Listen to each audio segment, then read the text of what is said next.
Hey everybody, this is Freddie Cohen of ESPN Radio. When I'm not talking about breaking news or breaking news on ESPN Radio, I'm always a fan and listen to the Detroit Sports Podcast, and so should you. All I want to know if you got your popcorn ready. Do you got your popcorn ready?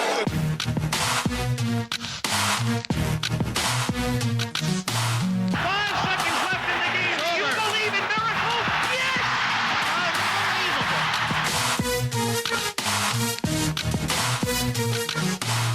I said, are you strong? They said, I'm strong if you strong. And I said, we strong then. I'm a man. I'm 40.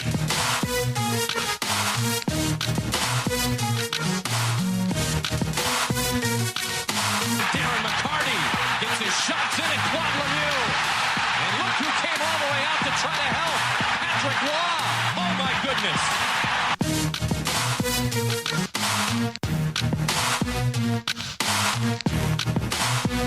You are listening to the Doc and Jock Show on the Detroit Sports Podcast.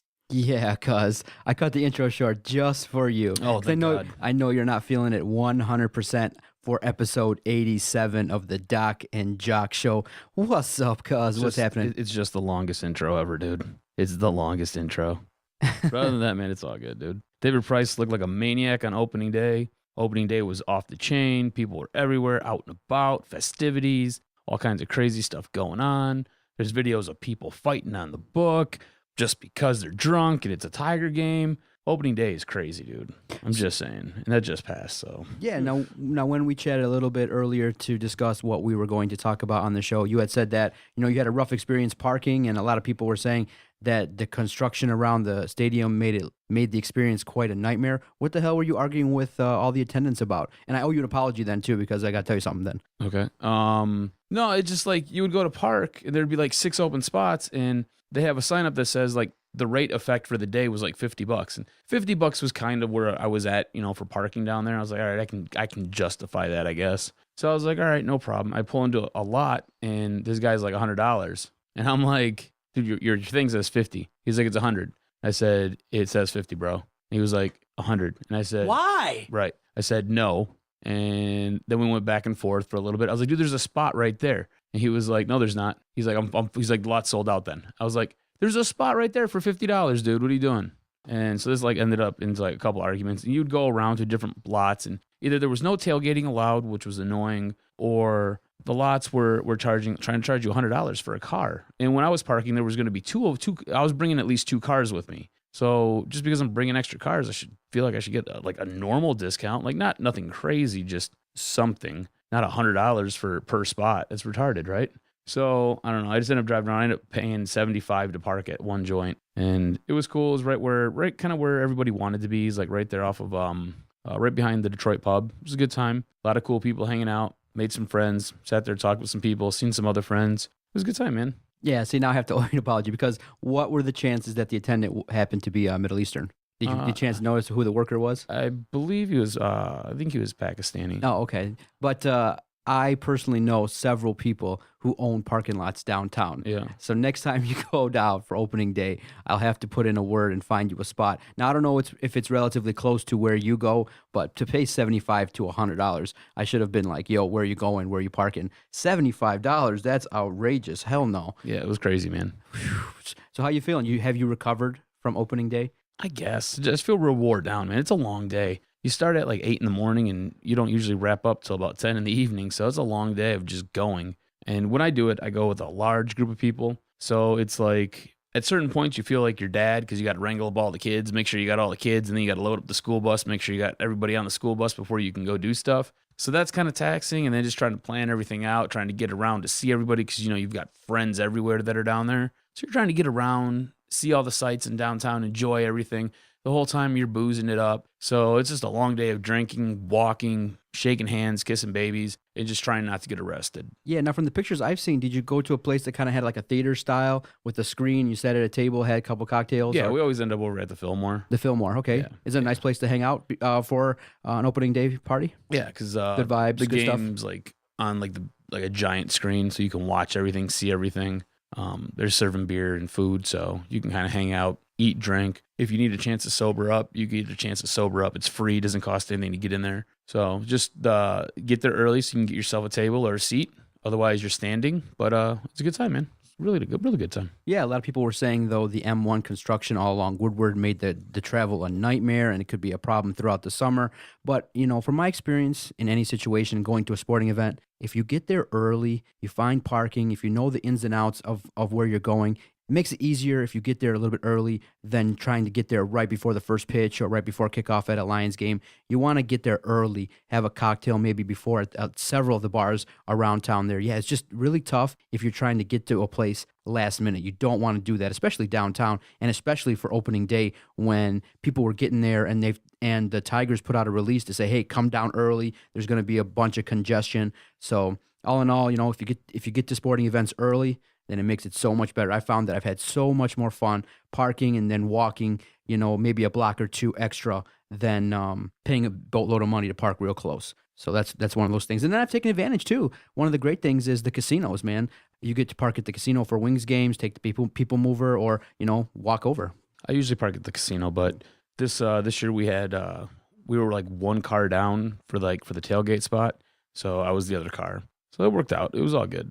And then the ball game was just perfect. And you know what made it really good too? A point that I've noticed that outside of the baseball game, the length of the game was about 2 hours, 15, 20 minutes. It was so short. It was awesome. Watching it? I watched it at home.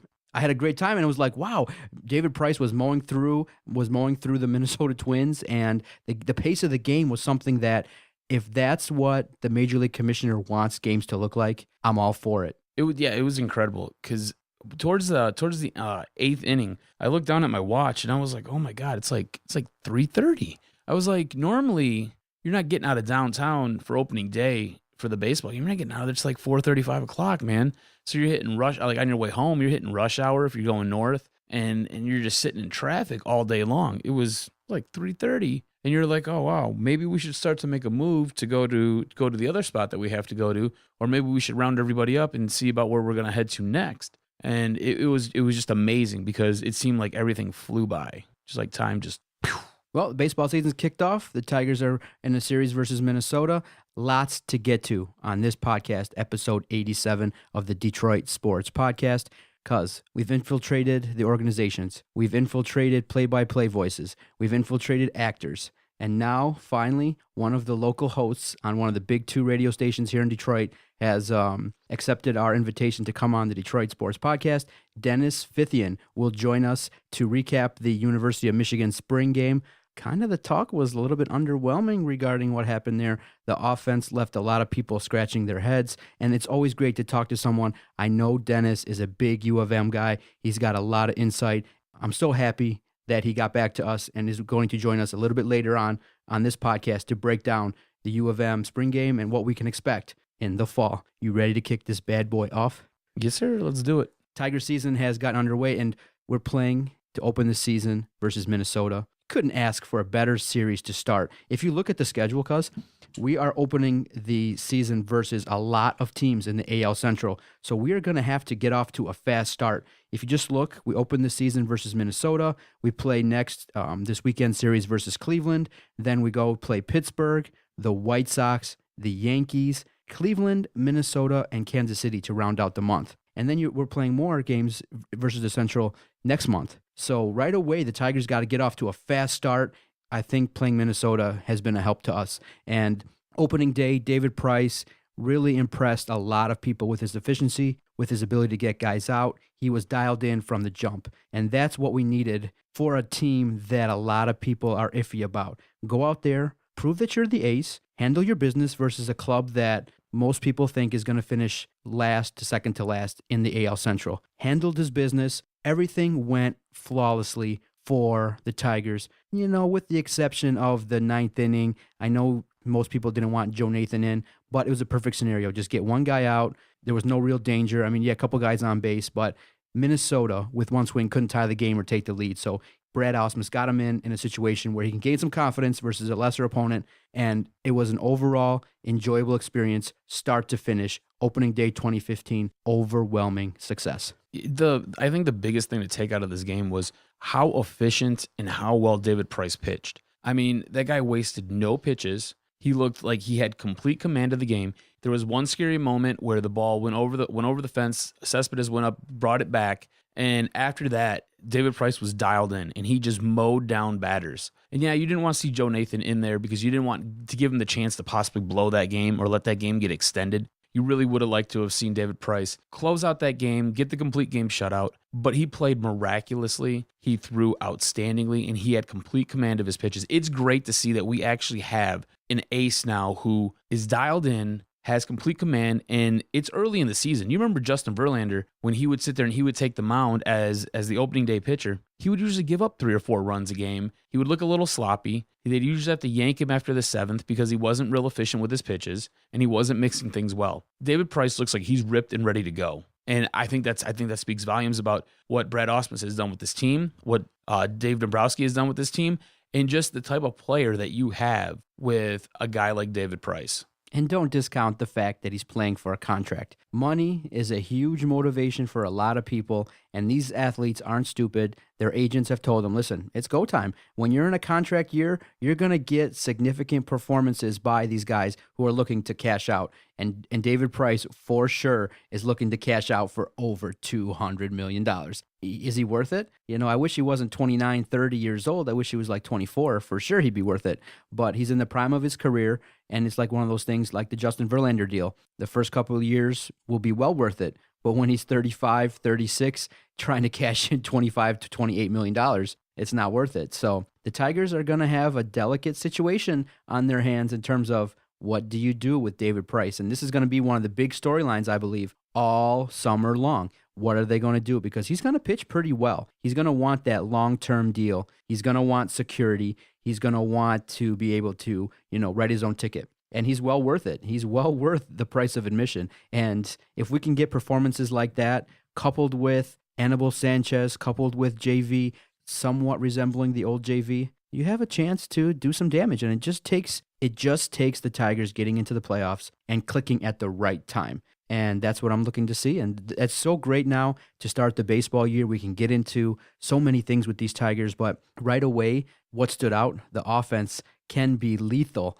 And you don't need Miggy or V-Mart to do it. Exactly. That was really nice and almost reassuring to see. I think it was they went 1 for 8, I think, between the both of them. Between the two of them, yes. And 2 through 7, this team is stacked so deep. You've got guys who are powerful. You've got guys who can hit for average. You got guys who can stand in there and take a strike. And then you have guys who can get on base and move around the base path. It's nice to see. And I think the best part is with V-Mart and Miguel Cabrera sitting there coming back from their injuries, they're not 100%. And it just kind of buys them a little bit more time to where they don't have to go out there and really force anything. They can go out there and just kind of ease their way back into this and just start playing baseball again and being completely healthy. And I think the biggest thing is the power of JD Martinez. And I'm not sure about you, but I'm kind of ready to say he's the real thing. He's a real deal superstar type player? I don't know if he's a superstar, but I think what you've seen last year in long stretches of the season, that's really him. I think he's corrected the issues with his swing. I think that he sat there and he's put in the time, he's put in the effort. He is everything that you want a player like him to be. I mean, the guy was a steal. You picked him up for nothing. You basically gave a box of Cracker Jacks away, and you got the guy. And he wants to be here. You gave him a chance.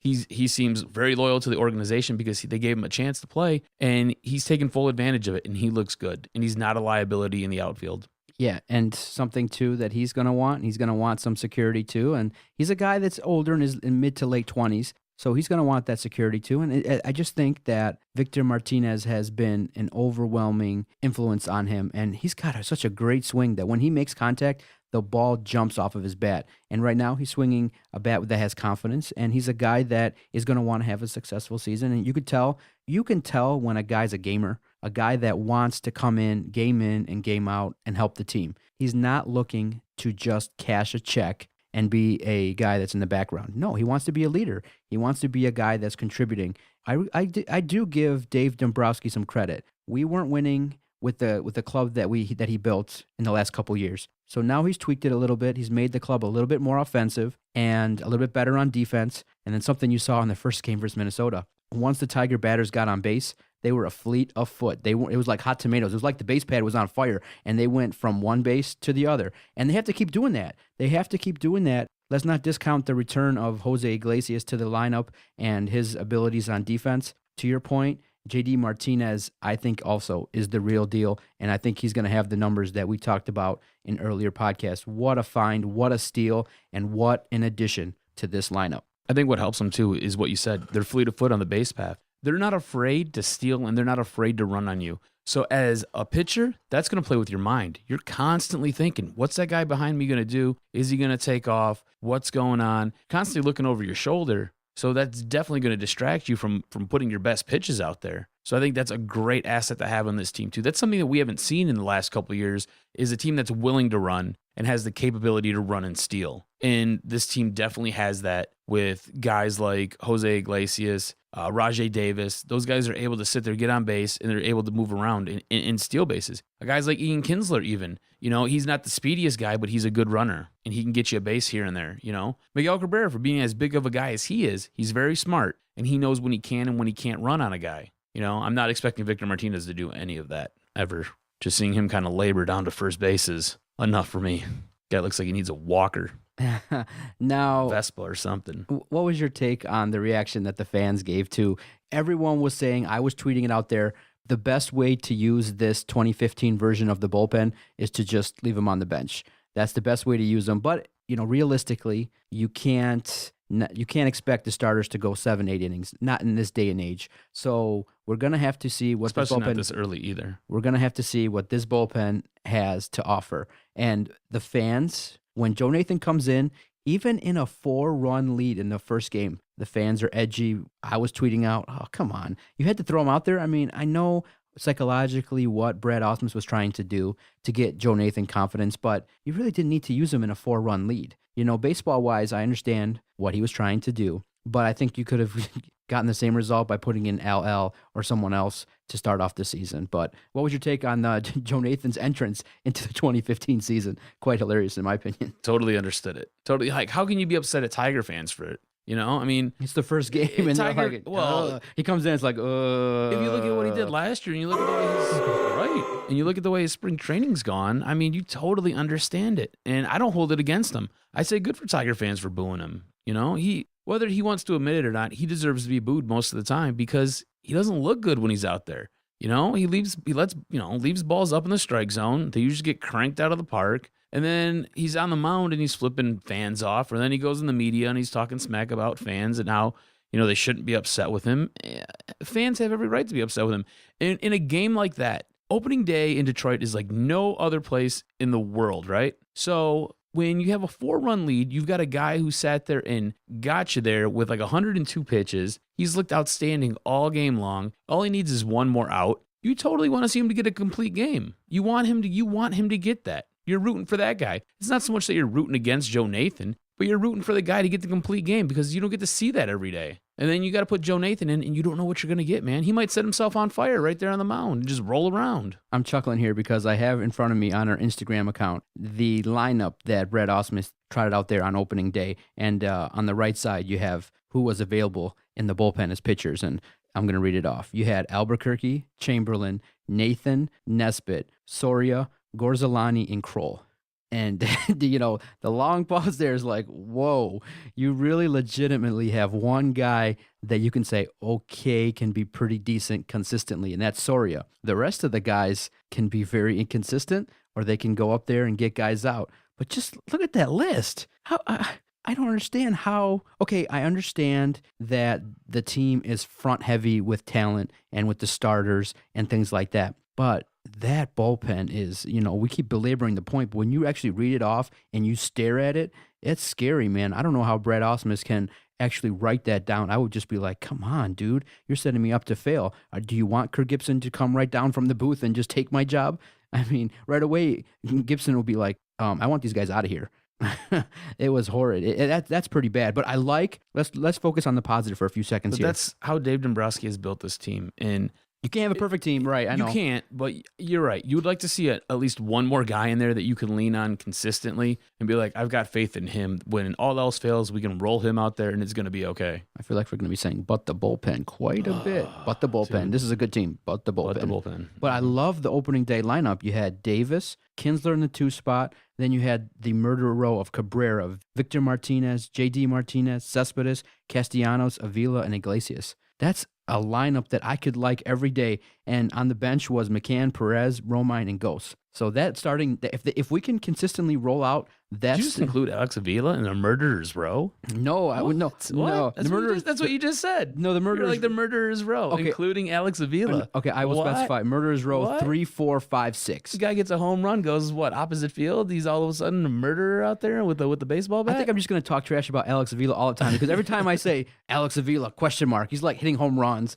So just every week we're just going to be like Alex Avila we should make that part. We should make that a segment. It should be Doc's smash session of Alex Avila. Every week we do it. The Alex Avila question mark of the week. Whether it be good or bad, or whether he's doing good or bad, you sit there and bash him, and we hope that he hits home runs. Let's just get through the first month, and I think we can have a chance to maybe eat crow and not Ian Crow, eat crow, because we were very negative. And when you first, everyone around town is like, okay, yes, we're excited that it's the Tigers, but everyone's expectations is very down. And that's when a team can sometimes rise up and band together and do some things. The core of this team is the same. You've added a couple wrinkles on offense in that batting lineup, and this team, if it gets on a roll, if you look at it on paper, could do some damage if they get on a roll. Because this is not a team that we're kind of used to saying, wow, this is going to be a good team. Everyone's saying this team's going to struggle. Could this team make the playoffs? And in this scenario, maybe they'll thrive and maybe they'll do better. Yeah, I think as long as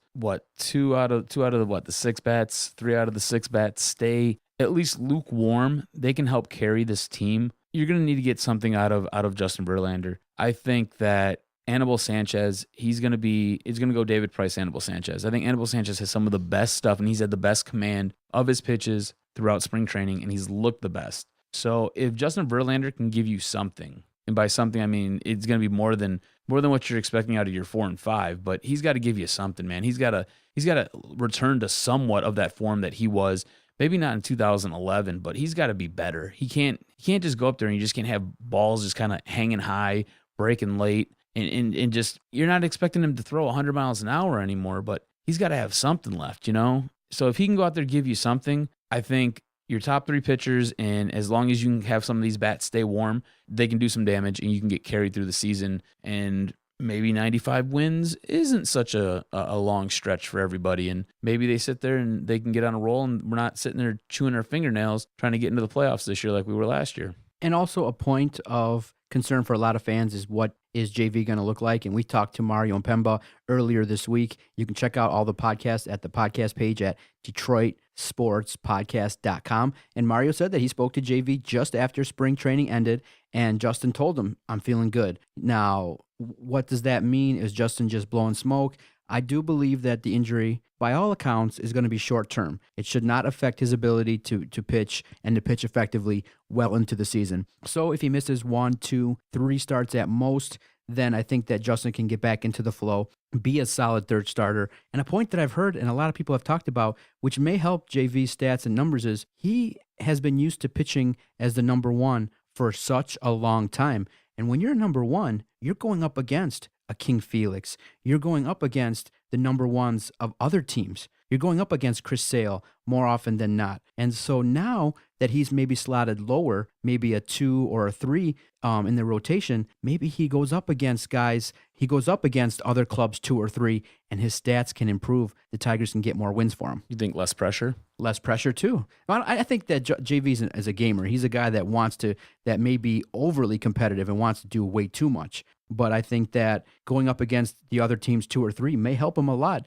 And something that that I haven't thought about too is that he's going to be facing pitchers that maybe aren't as good. And, starting pitching, look at Rick Porcello got a $20 million plus contract a year. Starting pitching is tough, and clubs value that. But once you get down to 3, 4, and 5 starters, they're coveted, and there's not very many good ones. Yeah, I think you're right on. It'll be nice to see if that is the case for Justin Verlander. If maybe some of that pressure gets alleviated because he doesn't have to go against everyone's stud every week. But I'm a little bit more concerned now because you're going to have guys in that lineup that you're going against that know that they now have to put runs up because they're not going to get the quality pitching that they would get from their number 1 guy. So now they got to sit there and they know that they've got to sit there and they've got to put crooked numbers up on that scoreboard to sit there and try to get a win. So those guys might be gunning for a guy like Justin Verlander. Plus, everybody likes to see the fall of the king, right? Justin Verlander for the longest time was talked about as being that guy. now he's kind of come back down to earth a little bit, and everybody wants to sit there and kind of rag on him and just kind of beat him up a little bit, put some numbers up on him. And why not? It's what you're paid to do. So that has me a little bit concerned. It'll be interesting to see how it plays out. Hopefully when he takes the mound, he looks good, he feels good, and he's got some of his stuff back, because if he's going to have some outings like he had in spring training, it's going to be a long season. I'm getting excited for next week's podcast already. We're going to have series series versus Cleveland and Pittsburgh to talk about and look at, and better clubs, better competition, and we'll see how the Tigers fare out. And to your point, another strategy that these clubs may utilize versus the Tigers, and it's going to be very smart, and you're going to see it. Pay attention. Teams like the Yankees and Boston regularly do this. That's part of their staple. They're going to take a lot more pitches to try to drive up the Tiger starters' pitch count. You're going to see in a couple games that smart managers know this. They know that the bullpen is a weaker link for this club, and maybe one of the significant weaknesses in all of baseball. You're going to see teams taking pitches and trying to drive up our starters' pitch count. If they do that, how do the pitchers handle that? Are they going to want to go 100, 110 deep? How is Ausmus going to use the starting staff? A lot of people were like, let David Price throw 120 pitches in his first start. Yeah, you don't want to do that. No, not the first start. Not the first start. You don't want to do that. And he came out right away, and I loved it. He said, listen, Price was slotted to go 100 to 105 pitches, period. I don't care what anyone's thinking. That's it. But because of the crappiness of the bullpen, everyone in the stands and the fans were like, no, let him throw 110 because he's cruising. But you got to remember, long term, this team needs to peak by October. They need to peak by the end of September, going into October, because last year versus Baltimore, we obviously did not play our best. We did not put our best effort forward. We could have won a couple games. We could have done a bunch more things. And Ausmus, with a year under his belt, with more knowledge and understanding of how to use his players, I don't think sitting here now in early April, he's going to make similar mistakes as last year. Now, if he trots out players that are ineffective and then he brings them back the next day and they're still ineffective, we're going to have some issues, because that was a staple last year. He's going to need to grow and mature. He's going to need to kind of weather the storm, because there is someone now who's in the booth who is looming large and is a very imposing figure in the whole landscape of Tiger fans. Whenever Ausmus struggles or this team loses 3 or 4 and they're not looking good, everyone's going to want to know, what's Kirk Gibson saying? What's the likelihood that Gibson could be brought down to replace Ausmus? I really do kind of feel like he was brought in kind of to be a kick in the ass to Brad Ausmus, and I'm interested to see how the talk will be with the fans, how analysis is going to go, because everyone's going to want to say, hey, Doc and Jock, what do you think about Kirk Gibson coming up to be the manager? And I'll be like, well, he kind of blew in Arizona, but, what makes you think he's going to be great here? But, he is a huge figure here. And Alan Trammell was tried, and it was a horrible failure by the whole organization. Could Kirk Gibson come in and change the whole culture? That'll be interesting to see. Another great storyline to watch in the 2015 season is what is going to be Kirk Gibson's presence in the organization. Although a lot of people didn't like his early starts to his broadcast. If you kind of peek in on what people thought about Kirk Gibson, a lot of people were saying a little bit monotone, a little bit, he sounds disinterested. And I think people were saying that he's got a tough job, because people know that he can't be too critical of Ausmus, because, people are thinking he's going to be the next manager. So he needs a couple more weeks to get that 3-man booth. So peek in and listen to how the evolution of Mario Impemba, Rod Allen, and Kirk Gibson goes, because the first game wasn't all that great. Left a lot to be improved. That was good stuff, man. That was a good 30-minute Tiger talk, man. I can't wait. I can't get enough. I thought that, and you know what, too? Our Twitter page at Detroit Podcast just absolutely loved the Tiger talk, the Tiger tweets. I mean, I'm talking about over 250% increase in participation with Tiger tweets than Pistons and Red Wings combined. It's how it always is. It's crazy, but this year's different. Well, where we're at now, it was significantly different. Every tweet was getting retweeted, lots of comments, lots of involvement. I was kind of like floored by I couldn't keep up. Tigers generate a ton of interest in this town, and no matter how many Stanley Cups the Red Wings sit there and bring to the city, no matter how many championships the Pistons bring to the city, the only thing that will top the Tigers would be a Lions championship. That's it. That's just how it works here. This is a Lions town. This is a Tiger town. And that's just the way it is. DetroitSportsPodcast.com. Doc and Jock, episode 87. We'll be right back. If you're a fan of Michigan, then you have to check out uofmdiehards.com. Check them out on Twitter. Check out their Facebook page. They are a page that's dedicated to all things University of Michigan. They follow every game. They follow recruits. They have great interviews. uofmdiehards.com. Doc and Jock, check out that website quite a bit. If you're a fan of Michigan, there's no better website to check out than uofmdiehards.com. I'm go blue, baby. All right, everybody. Thank you so much for your support. Lots of ways to support us here at the podcast. If you like what you're listening to, if you enjoy the podcast, if you want us to continue to provide great content every Monday and Thursday, if you want us to continue to take phone calls, just go to our website, DetroitSportsPodcast.com.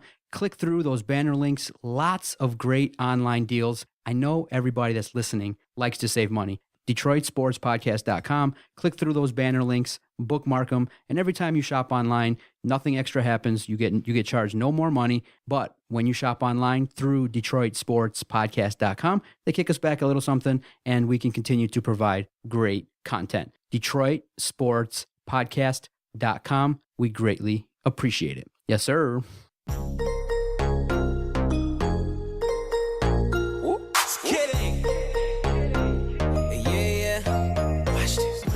You ain't gotta say too much.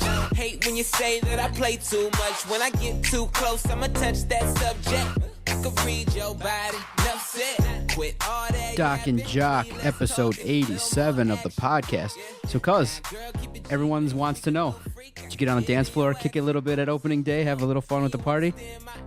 Dun, dun, dun, dun, dun. Did you kick it up, keep it in, have a good time? I danced a little bit. Really? I kept it in the pocket. You had a good time with it? That's what I did. So what was the vibe like? Was everyone by the okay? So you said you stayed till 10. So the game's over at 3:34. Were people just bombing out of their mind, just wilding out? Because I know I did see that Facebook fight. You know, that group of people, and I think you got like 40, 50,000 views. I seen like 3 of them on my page, like different ones. Like it just mini brawls broke out between people. Yeah, I saw the main one. I think the one that most people have seen with that group of people that where the girls were fighting and the guy had his shirt off. Yeah, that's the only one I saw. What did you see? There was my buddy was down there, and I think he might have been like in the same parking lot or near the same parking lot that I was at, and he like videotaped it as it was going on. It was incredible. And then there was another one that I seen at another, I think it was another one in another parking lot where it was just they all start with girls too. All of them start with women, and I don't know if the ladies just can't handle how much they're drinking down there, or if it just becomes a long day and they get edgy. But it's like the claws come out, and it's like wow, wow, wow. And they just start scrapping, man. And like you got guys trying to pull girls off of each other, and next thing you know, a dude's getting clubbed in the face, and then that puts a guy in a bad spot. Because like, what do you do? You know, what the hell is that about? Right, you're a dude. What do you do? Like, you can't hit her. That's not cool. So like, I don't know how I would even go about this. Like, I would just probably just walk away and let the girls beat each other up. Yeah. Unless it was my wife. My wife was in the mix, or my sister was in the mix. I'm going in there, I'm grabbing them, they're going over my shoulder, and then I'll let them yell at me later on. Yeah, I think in the past, the fun of the opening day happened between 4 and midnight. And so now when you're in your mid-30s, I think for me, it'll just be more a morning type thing. Grab a cocktail, watch the game, get home as fast as humanly possible. Catch the replays, catch the analysis. Because, yeah, what happens after 4 o'clock, you just have, and a lot of people are saying it too, lots of young people drinking to excess and really trying to go at it hard based upon what people have been telling them. Hey, it's the greatest thing ever. And you got lots of young people who don't know how to handle their alcohol, Doc included. I'll tell you this much, man. It has evolved. Because 10 years ago, I don't remember it being the frenzy chaoticness that it is now, or it has been the last 3 years. The last 3 years, it's just like it gets ramped up more and more and more and more. Whereas 10 years ago, it was like the coolest little, like, everybody knew about it, but nobody really did anything about it type of party, you know? You go walking down the street, you go drink, you go to one bar, buy a beer, move on to the next bar while you're drinking that same beer. And it was cool. It was no big deal. The cops didn't care. It was all good. And now you go, it's with the evolution, insanity. With the evolution of Facebook, Twitter, Instagram, everybody's showing everybody what it's like, and they're like, wow, I want to be part of that. I want to have a good old time. Dude. And so that's what social media drives a lot of it, and people want to have a good time, and it does live up to the hype. I'm not gonna lie, but if you just have to handle your alcohol and be safe and avoid the fights, and if you notice that people are getting like that, try to avoid it. But yeah, I've been blessed, never been in a fight as a result of my woman. I'd be pissed. Yeah, dude, insane. Like, just crazy. Like I said, I don't know how you even go about trying to sit there and handle that situation. Like, I would just have to back off. I think it'd be the best thing, because you as a guy, you're put in a bad spot, man. You can't really defend yourself too much, and you can't sit there and be the aggressor in the situation, because then you look like a jerk, and then everybody sits there and starts calling you a woman beater. You're like, I'm not a freaking undershirt. All right, let's switch gears a little bit. Something happened late last week, and both you and I talked about it. We noticed it. It was written about, and we noticed it on ESPN.com. They did a complete overhaul of their website. The first time they've done such a thing since 2009. So they're like me. They don't like change, but they completely overhauled it. And so I reacted first to what I saw on my computer screen, because I understand now the majority, and I have to keep thinking about this too, and I haven't really, the majority of website hits are not from a computer, like old timers now, like me and you. The majority of website clicks are coming from your cell phone, are coming from your iPad, are coming from your iPod Touch, coming from tablets. So I checked out, the first time I checked out the newly designed ESPN.com, I hated it from the perspective of looking at it from my laptop. I was like, there's too much going on. There's ads everywhere. It's totally different than the one I really liked. I checked out ESPN.com every single day for the better part of 5 years. And it was one of the first times I said, oh, I don't like this. And then I checked the site on my iPhone, and I was like, okay, I can see what they did. The website version on your laptop is not that great. It's busy. But on your cell phone, it's not bad. And I could see where different websites are starting to now really cater to that and trying to get views and stuff like that. So Adam and I are going to talk a little bit about the sites that we go to check out information, stuff like that, and what we think we like about sports websites. So I'll ask you. I totally disagree with your take on ESPN's new reboot of their website, though. Okay, what's your take? I like the computer version. I like it a lot better. You're right. It is busier. It's busy, but I like the fact that they have a favorites bar on the side now. So, like, if you like the Detroit Tigers, you like the Pistons, you like the Wings, you get instant information on that side. So they have an upcoming game or they're in progress in a game, you get that information instantly. I also like the fact up at the top where you can go to their tabs for the MLB, for the NBA, NHL. You can sit there now and you just kind of scroll over the top of it, and all the teams come down. Before, it wasn't complicated, but there was like extra steps to get into like your team page to get information about your team. You'd have to then go to team, and then from team, you'd have to scroll through and find your team. You'd go, and this has it all broke down by division. It's very easy to see, very easy to read. If there's another like slide on another bar on the side there where you can go get standings and you get all this information, it's just much more simpler. It's easier to navigate now. You're right. The homepage is busier. I'll give you that. And there's different fonts, there's videos, articles, favorite. It's just like, whoa, where do you start? It is information overload. Now I'll agree with you there. Now I'm comparing it to the old site that was a little bit cleaner, a little bit more centered, and the score page was simple. Whereas if you weren't going to click around, if you just wanted to go to the page and see the scores, it would have all the MLB scores right there on the front, all the NFL scores right there. And now they kind of blew it up. They've got it now. It's just up at the top. It's almost like the crawl, but instead of the crawl, it's the very, very top. Right. I like the size and the spacing of the old one. I liked it better. I liked it better. Hit the button and it just like bam, 80 scores come up. Bam, hit the button, 80 more scores come up. Bam, hit the button, it just keeps moving it along, dude. Oh, dude, I don't know.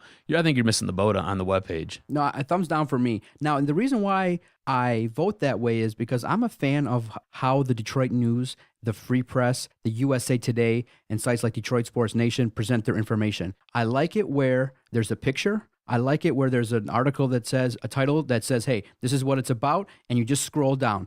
Really simple, really easy, and that's why in the last 6 months I've kind of gone more towards, I still check out ESPN, I still check out, my habits are simple.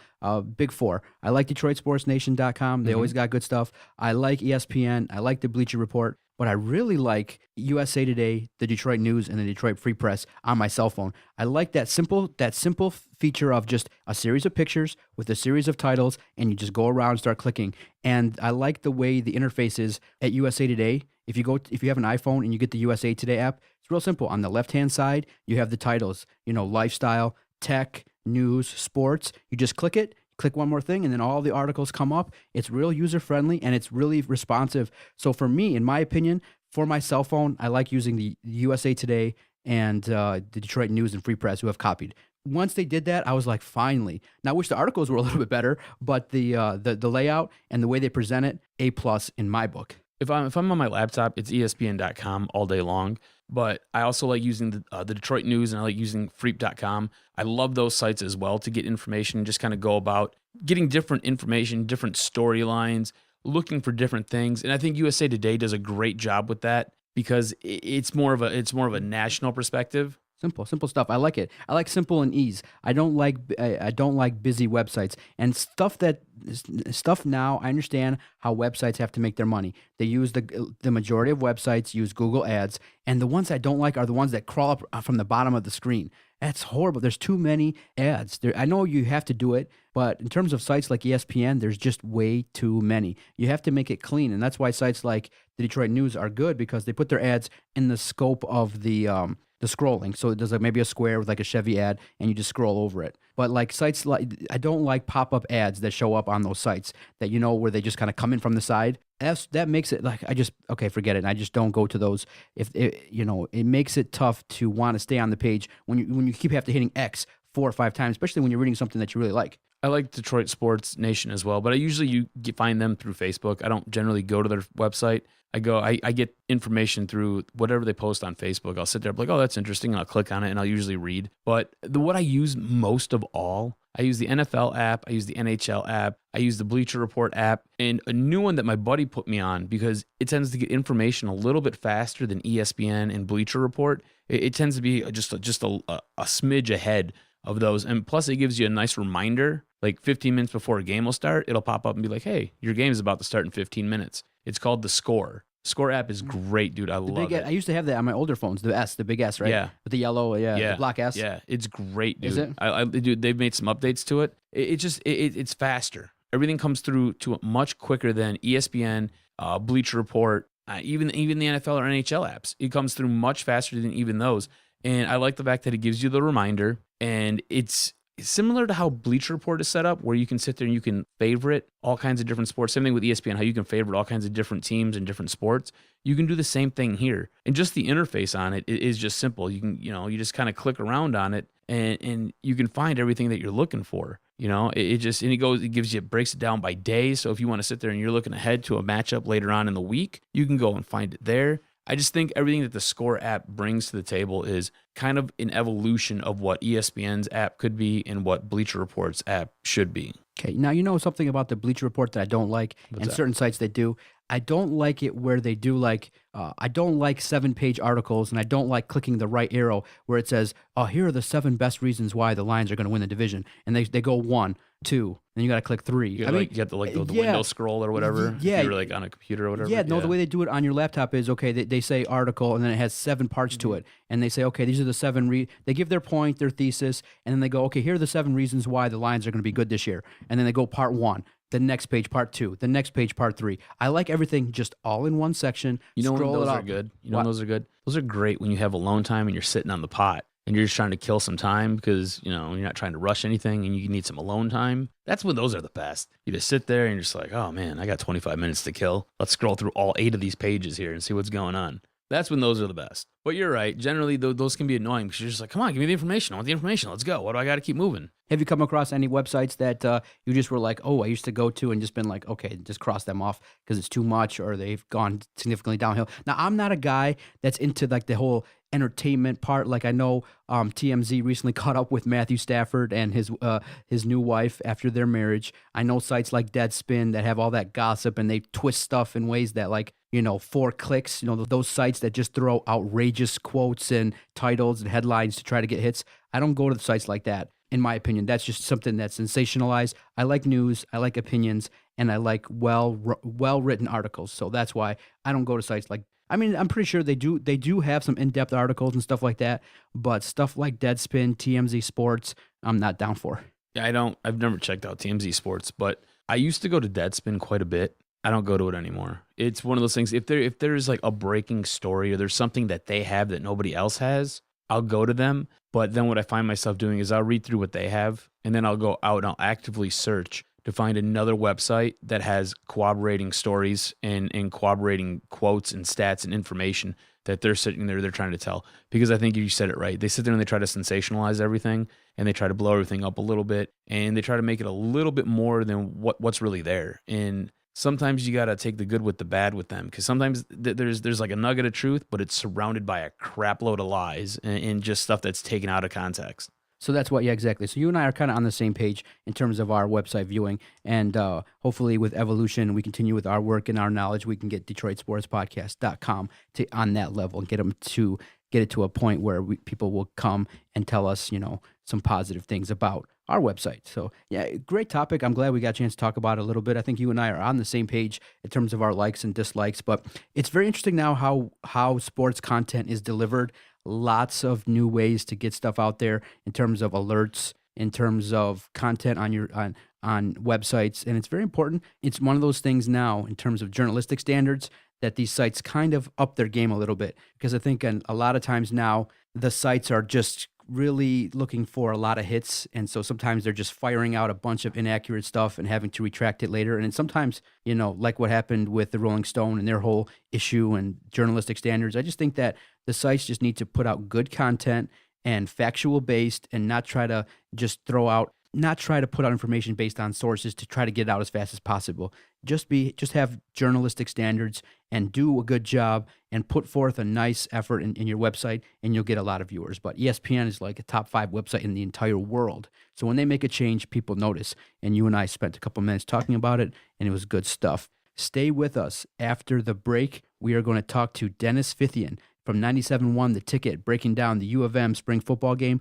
We'll get his insights regarding Michigan. We'll have a chance to maybe try to find some positives. I know Adam is going to geek out, loving talk about Michigan, and we have to be fair and balanced. So as much talk as we've had about Sparty, we need to also talk about the University of Michigan, and we'll do that next with Dennis Fithian. Stay with us.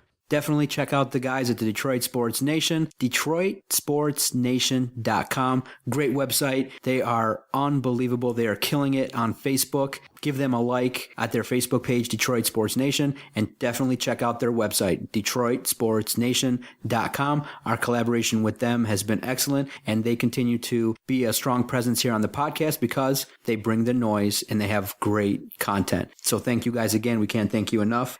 You're the future of our business, and I know when you guys have a podcast like this, our future is in good hands. You got to check out their stuff. I mean, I'm really impressed by it. You guys have probably one of the better ones I've seen in the country. Wow. In a short period of time, you've done good work. Look at me kissing your hand. I know.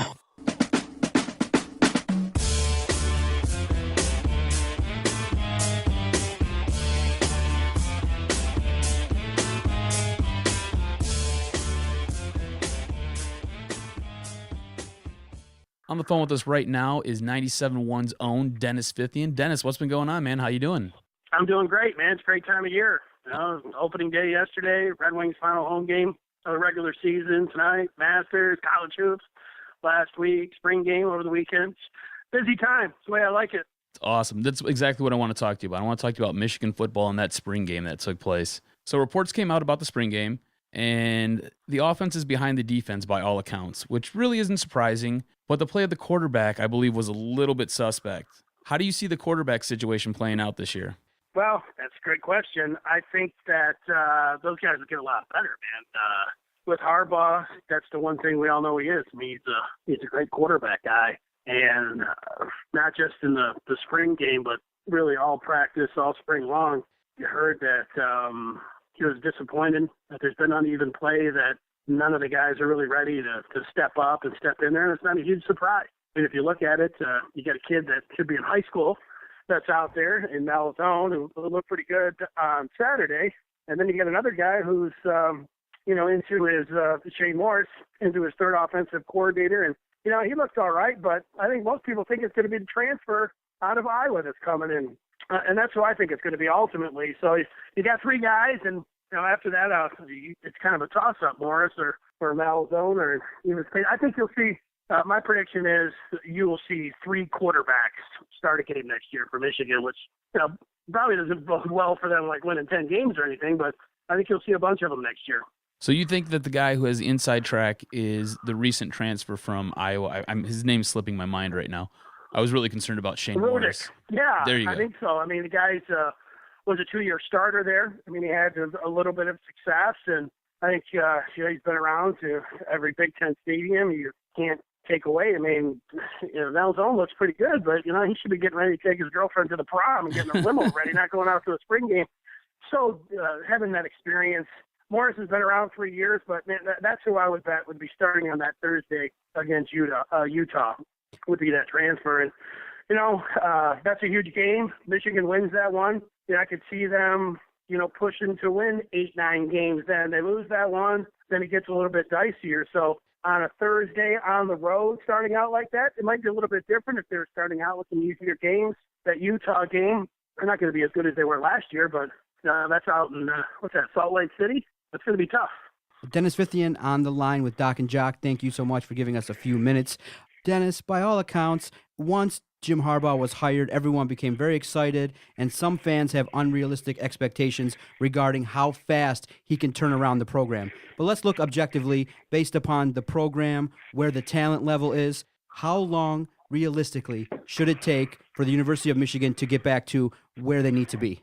Well, that depends. I mean, you're talking about playing for a national championship. That would be unrealistic. I think because Ohio State and Michigan State are in the same division of them, even competing for a Big Ten championship, probably be unrealistic next year. Playing those guys pretty tough, maybe beating one of them, being at home. Okay, now we're starting to talk about, all right, because those are their two biggest games. I look at all the other games, and I just talked about that Utah game. They can win that one. That's nothing. If you want to try to tell me they're not going to win it, you could. But I think they're going to have a real good chance to go out there and win in Utah. I think the rest of them, when you're starting to look at it, Maryland, Rutgers. I mean, if Jim Harbaugh was the coach last year, they would have won those games. I expect the games that you're looking at, Michigan State, they could have one loss. They might not have any losses in that game. Going into that game, would that be 6-7-0 and 0 at that point? Ohio State, it's hard for me to, although I've done it, say that they're going to beat one of those teams. But I mean, that's where it starts getting a little bit unrealistic when you start talking about beating the defending national champ, and then the talent level that Michigan State has.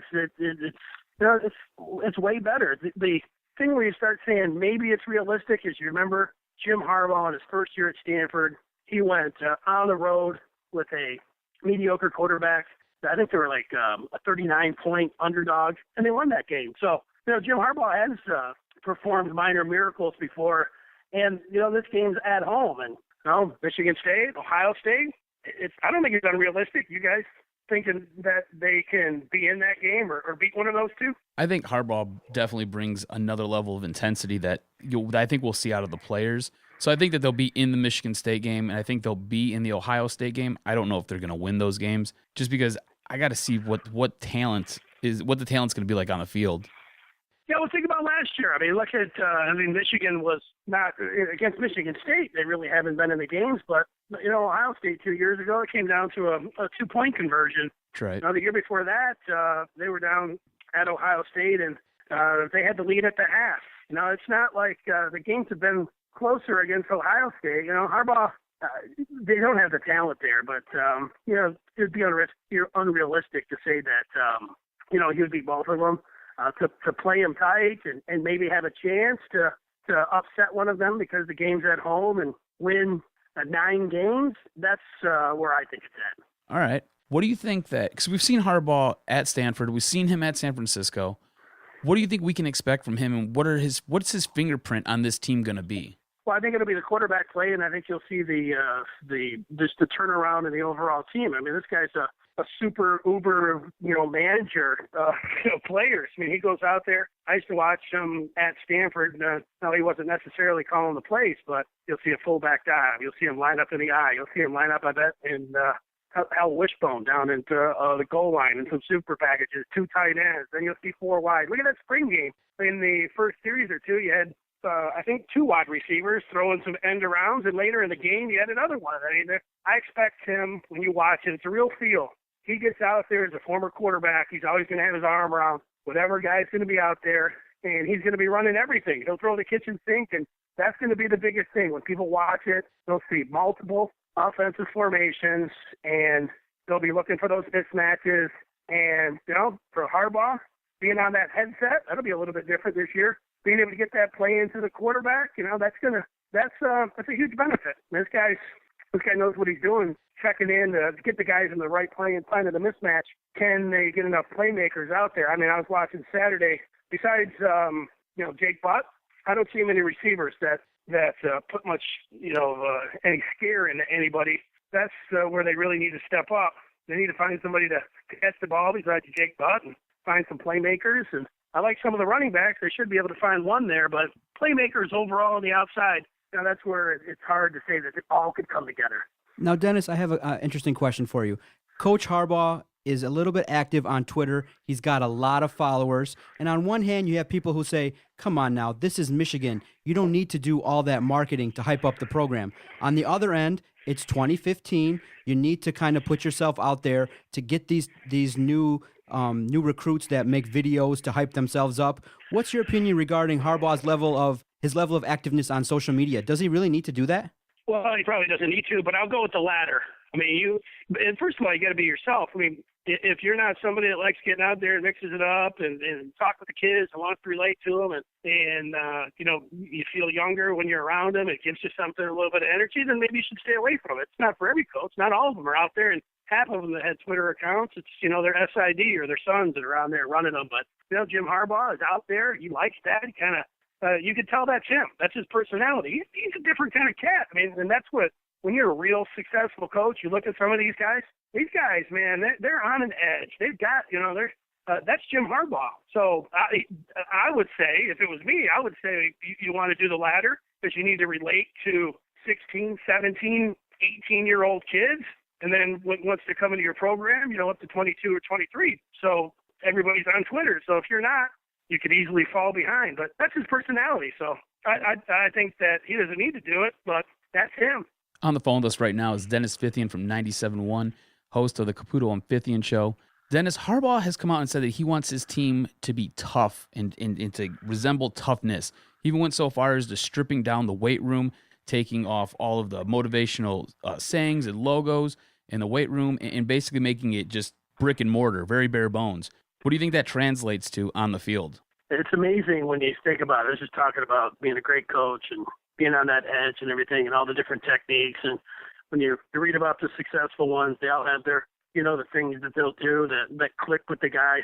I mean, I was just watching, for instance, David Price yesterday was starting for the Tigers. And, it's pretty easy if we talk about what it takes to be a successful pitcher. Attack the strike zone, get ahead of the count. I mean, it all sounds really easy. And, I could make it sound like, yeah, let's motivate these guys. Let's put a clock up. Let's talk about, winning the Big Ten championship. Let's put a saying on Twitter. I think Jim Harbaugh does all of those things, but, where I think to go all the way back to what I was saying earlier, I think where it counts is that, I've heard Brady Hoke, the first day he was in there, was talking about, they're going to be tough and run the football. Most coaches say that. How they all get it done, all of it, all day, living it and everything else, I think where it shows up for Harbaugh is that guy has the eye when he spots the field, when he's looking out on the field, he'll be next to his quarterback, and he will have talked about every day, this is what they're doing, this is what they're planning on doing. I think he'll get the most out of what he has, and that's where it gets back to your point about, their talent level. Now, they don't have talent to win double-digit games, but he's good enough where he'll get everything out of that team, and he'll also put a scare into Michigan State and Ohio State, even in his first year. Do you think that it's just a motivating factor, that's why he does these things? Yeah. Right. Yeah, for sure. I think that these coaches are trying every day to do everything they possibly can. Now, look at recruiting. These guys sending letters, asking these guys' girlfriends out via Twitter to prom and everything else that they can possibly do, calling their mom, sending letters. I don't know about presidents and things, but everything they can do. They try it all. They do try it all. But, yeah, I think it's total motivation. Iowa back in the day used to, and I think they still might, have their locker room, they painted pink. That's supposed to soften up the opponents. They think it works. That's what counts. All right, I know it's early, and if you could look in your crystal ball right now, how do you see this upcoming season going? Well, I think the key is winning that Utah game on the road. Start out on a Thursday, which is weird for Michigan, weird for everybody, but, you're kicking off the season on a Thursday at Utah. Utah came into Michigan Stadium in that crazy game that had that long rain delay and blasted them, just to really wore them out. They don't have that same kind of – they lost a lot of players, but They win that game, then you start looking, hey, they can, they got some teams that are going to be at home there. They can win all of those games. They really could win all of their games leading up to that Michigan State game if they get that Utah one. So I think that holds the key to the season. It sounds like an easy one, seeing the opener, but they win that one. I see them where they could roll into that Michigan State game undefeated. You're talking about a team that could win 8 to 9 games, and then you put the fear of God in Michigan State and or Ohio State, and that would be, winning 9 and being on the cusp of winning 10 games. That's the best plan. I like where your head's at. I'm thinking they'll win 8 or 9. I can't see them winning 10, but 8 or 9. All right, Dennis, good stuff. I want to get you out of here on this. Before we chatted, Adam and I were checking out the live stream of Valeni and Foster. Any chance down the line we could be seeing Caputo and Fithian, the radio show being live streamed? That's good stuff, man. I really like that. You know what? They just put that in about a month or two. They've always had different cameras in there, but then they just brought this, I don't know if this was CBS or what it was, but they brought some new guys in there, put about 4 or 5 different cameras up, and yeah, I think all the shows will be up there. They should. I mean, I'm the best looking guy at the station. They probably should put the camera on me. That's what I've been telling them from day one. If they want to get their, they want to get their views up, put me on there. Put a solo cam. Are you still rocking that Mr. Bubbles T-shirt? You know what? I cut the sleeves on that one, and I put on about 15 pounds. So I still have it. Rocking it. It hasn't been a while, but maybe when it warms up and I lose some of this weight, I'll get it back on. I love that shirt, man. That shirt was great. First day on the stream, I'll bring it in. I'll have it there, at least laying it on. I'll definitely some props when you're on TV. It'll be what it's all about, some bobbleheads and a Mr. Bubble T-shirt. Well, Dennis, when you do the crosstalk with Valeni and Foster, face the camera. You're always facing the guys. Face the camera, man. It's all good. Okay, you know what? Next time I'm in there, I'll do that. I'll do that for you. You know what? I hadn't thought about that. I need to promote myself or get something on my back where somebody can read it. That's right. There you go. I'll do it. All right, Dennis. Thank you. We appreciate your time. We'll talk to you later. Everybody, you can check out Dennis Fithian and Pat Caputo on 97.1 The Ticket. Want to say thank you to Dennis Fithian. You guys can check him out on 97.1 The Ticket. He does a show with Pat Caputo every night, Monday through Friday. So check it out. It's good stuff. Thank you, Dennis. We appreciate you. What a great podcast. Talking Tigers. I know the Wings are embattled in a playoff spot. We didn't get a chance to talk about it too much, but this is a big week for the Red Wings. We have to see if Mike Babcock's faith in Jimmy Howard is going to pay off. Big week. I do think we're going to make the playoffs. We're holding a slim lead over Ottawa, but I just think that we have the much easier road the next couple games, and so I'm hoping that the Red Wings can continue the playoff streak. Another great podcast. I love doing this every week. Great stuff, great insight. We get a chance to express our crazy thoughts regarding the world of Detroit sports, and we love interacting with the media here in Detroit. They're very awesome.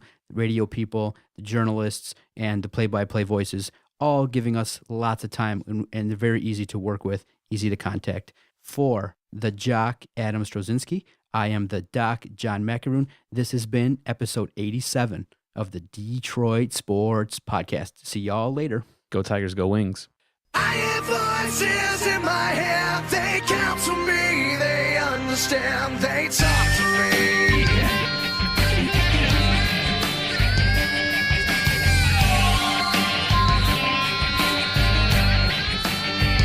They talk to me.